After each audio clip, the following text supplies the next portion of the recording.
আমানুল্লাহ আমানের কথা মনে আছে এই জন্যে পায়ের নখ সব তুলে নিয়েছিল, হাঁটতে পারছিল না। সারা দেশ দিশেহারা, একবার মনে ভুলে গেছে আজ মৃত্যুর ভয়। তারা আমাদের মৃত্যুর ভয় নেই।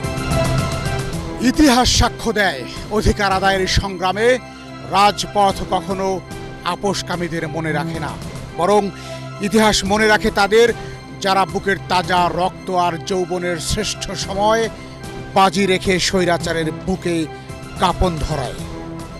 বাংলাদেশ জাতীয়তাবাদী ছাত্র দলের সমসাময়িক রাজনীতিতে এমনই এক অবিনাশী কণ্ঠস্বর আমানুল্লাহ আমান, যার ত্যাগ, ধৈর্য আর আপোষহীন লড়াই আজ তাকে নিয়ে গেছে এক অনন্য উচ্চতায়।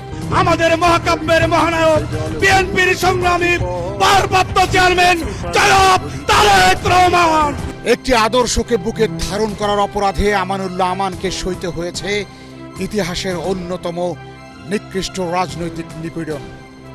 দিনের পর দিন পিচ ঢালা তপ্ত রাজপথে স্বৈরাচারী শক্তির বুলেটের লাঠিচার্জ আর কাঁদানে গ্যাসের মুখে দাঁড়িয়ে তিনি কখনো পিছু হটেননি। যখনই দল সংকটে পড়েছে, যখনই তৃণমূলের নেতাকর্মীরা দিকশূন্য হয়ে পড়েছে, তখনই রাজপথের অগ্রভাগের ঢাল হয়ে দাঁড়িয়েছেন এই ছাত্রনেতা।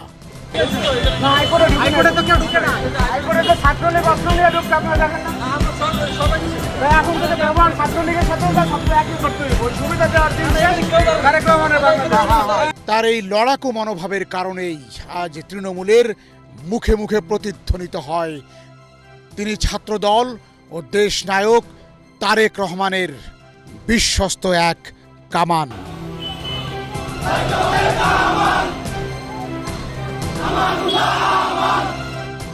কারাগারের অন্ধকার প্রকোষ্ঠ আর রিমান্ডের অমানসিক শারীরিক ও মানসিক নির্যাতন কোনো কিছুই আমানুল্লাহ আমানকে তার আদর্শ থেকে এক চুলো টলাতে পারেনি।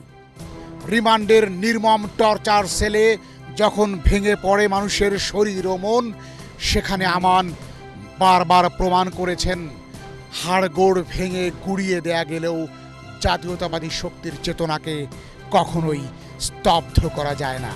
আমানুল্লাহ আমান ছাত্রদলের নেতা, আমি শুনলাম, খবর পেলাম যে ওকে জেলে নিয়ে এসছে, সে হাঁটতে পারছে না, একদম মানে তাকে স্ট্রেচারে করে নিয়ে এসছে এবং তাকে ওই সেলে রেখে দিয়েছে, কিন্তু তার কোনো ট্রিটমেন্ট হচ্ছে না। তার সমস্ত নখগুলো সব নখ তুলে ফেলেছিল, পাগুলো সব থ্যাতলা করে ফেলেছিল, থ্যাতলা বলা যায়, এইসব আঙুলের নখ তুলে ফেলেছিল। মাসের পর মাস কারান্তরালে কাটানো প্রতিটি দিন তার ভেতরের নেতৃত্বকে আরো পরিপক্ক, আরো খাঁটি করে তুলেছে।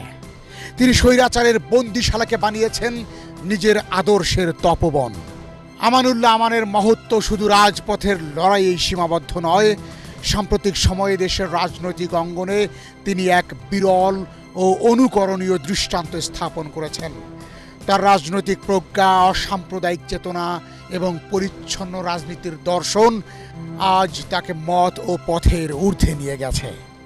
জাতীয়তাবাদী ছাত্র দলের আসন্ন কেন্দ্রীয় কমিটিকে কেন্দ্র করে টেকনাফ থেকে তেঁতুলিয়ায় তৃণমূল এক নতুন স্বপ্নের জাল বুনেছে, আর সেই স্বপ্নের অগ্রভাগে আছেন রাজপথের অগ্নি পরীক্ষা উত্তীর্ণ এই সিপাহসালার। তৃণমূলের দাবি, আগামীর বাংলাদেশকে স্বৈরাচার মুক্ত ও গণতান্ত্রিক করতে আমানুল্লাহ আমানের মতো পরীক্ষিত, ত্যাগী ও অকুতভয় নেতৃত্বের কোনো বিকল্প নেই। শত সহস্র জুলুমের আগুনে পুড়ে পুড়ে খাঁটি হওয়া এই ছাত্রনেতাই আগামী দিনে ছাত্রদলের গৌরবময় পতাকাকে নিয়ে যাবেন কাঙ্ক্ষিত সাফল্যের শিখরে। বাতেন বিপ্লব,